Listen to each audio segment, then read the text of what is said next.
Now, I'm a hobbyist woodworker. I work out of a small shop, and while I may make a couple dollars here and there from projects, 99% of what I do is strictly for fun. And the least fun part of the entire process for me is by far sanding. I hate every second of it, so much so that sometimes I avoid doing it and projects get delayed because of it. And that's what I want to change. But first, let's rewind to how we got here in the first place. I started with this DeWalt sheet sander, and it works pretty well, but sometimes it leaves marks. And then I needed to take a lot of material off for something, so I got this rigid belt sander, and it works really well for what it is, but it's certainly not what you want to use to finish something right before applying stain or finish.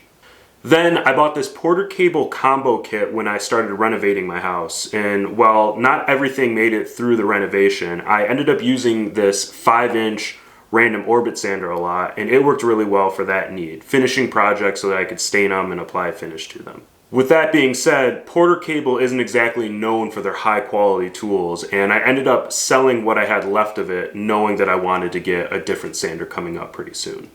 So that leaves me on the tool hunt for a new sander, and here we are.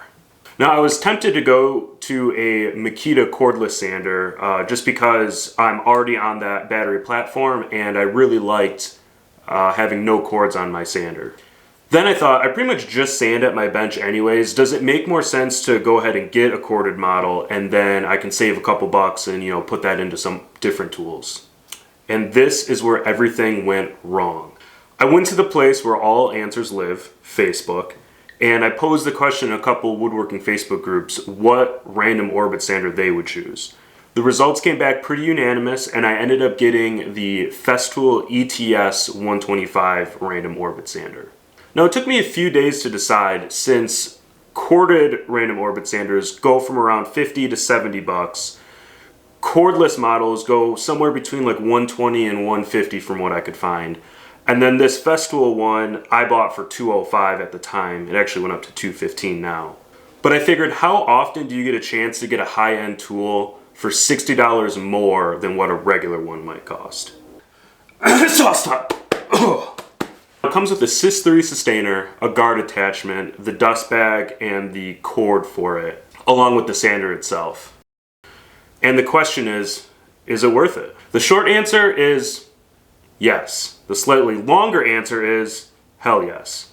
It's a joy to use, very light, works well, high quality materials, great dust collection, and even excellent packaging. I like the Sys3 sustainers so much that I'm eyeing a set of them to put the rest of my tools in too, for how functional they are for my small workshop and occasionally taking them into the house or onto projects. So then why do I say that I hate this thing?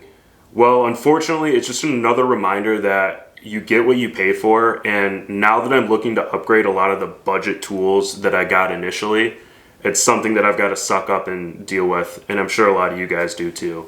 But at least now I'm not procrastinating sanding and delaying my jobs. In fact, sanding is almost fun.